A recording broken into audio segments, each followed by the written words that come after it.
कीर्तन में बैठते समय कुछ ऊंच नीच का ध्यान न हो।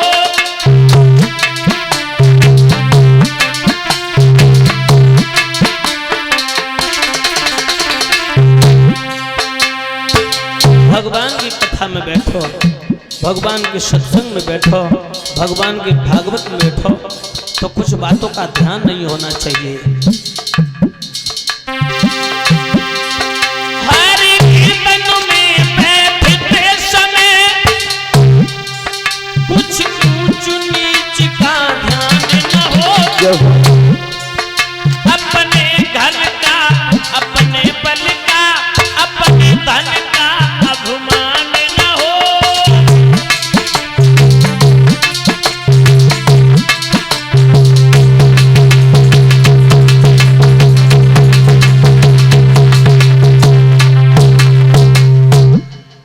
ये नहीं सोचना चाहिए मैं उच्च स्थान पर बैठा हूं, वो नीच स्थान पर बैठे, मैं धनवान हूं, बलवान हूं, मेरे पास शक्ति सामर्थ्य है, अपने घर का, अपने बल का, अपनी दौलत का, अपने शौहरत का।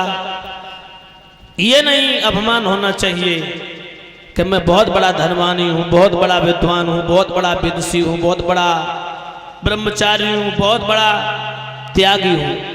हर कथा भगवान की जो दरबार में जितने भी भक्त होते हैं समभाव दृष्टि से आते हैं। 88,000 संत महात्माओं का समागम हुआ नेमिषार क्षेत्र में, जहां श्री सूक्ति वक्ता बने और शौनकादिक ऋषि श्रोता बने।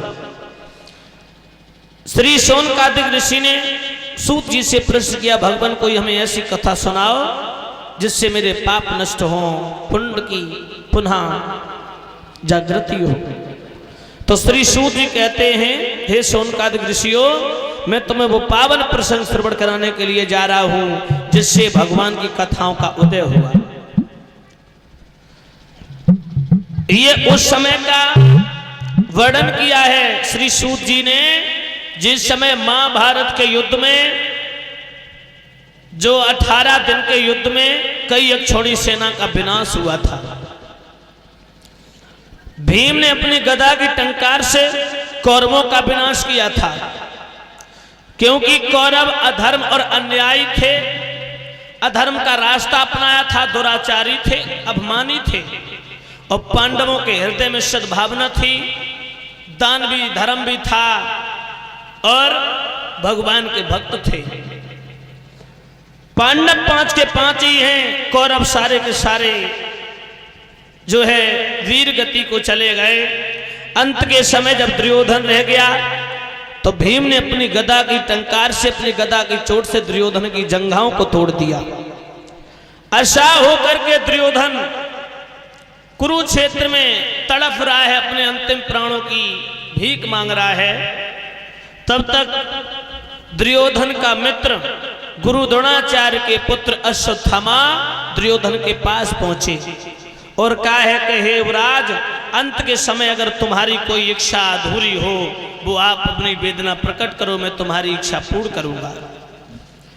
दुर्योधन कहने लगा, अश्वत्थामा, मैंने पांडवों से युद्ध किया, जब भगवान ने ये कहा कि पांडवों को 5 गांव दे दो, मैंने वो भी नहीं दिए।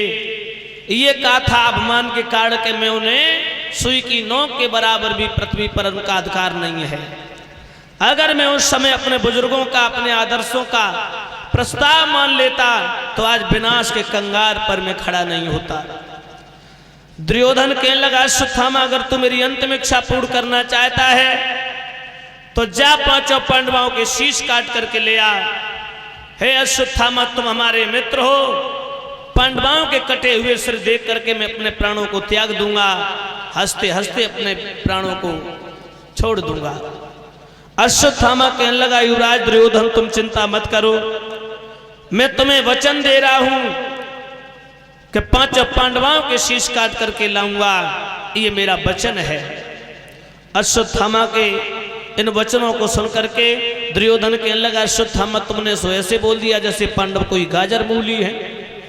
अश्वत्थामा कहने लगा, चिंता मत करो युवराज, मैं जा रहा हूं। अश्वत्थामा चल देता है पांचों पांडवों के शीश काटने के लिए।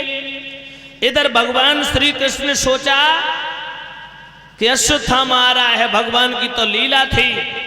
उसी समय भगवान ने जिस बिस्तर पर पांचों पांडव लेटे थे, पांडवों को उठा करके पांडवों के बिस्तरों पर पांडवों के पुत्रों को लिटा दिया और भगवान कन्हैया पांचों पांडवों को लेकर के जंगल की तरफ विहार करने के लिए चले गए।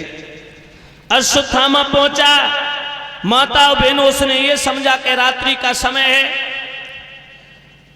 शिविर में पांचों पांडव लेटे, लेकिन पांडव नहीं थे। भगवान ने चाल चल दी, पांडवों के बिस्तरों पर पांडवों के पुत्रों को लिटा दिया। रात्रि का समय था, अश्वत्थामा छुप छुप के गया। सोते वक्त पांचों पांडवों के पुत्रों के सर काट लिए और सर काट करके अश्वत्थामा उस शिविर से चुपचाप निकल आया।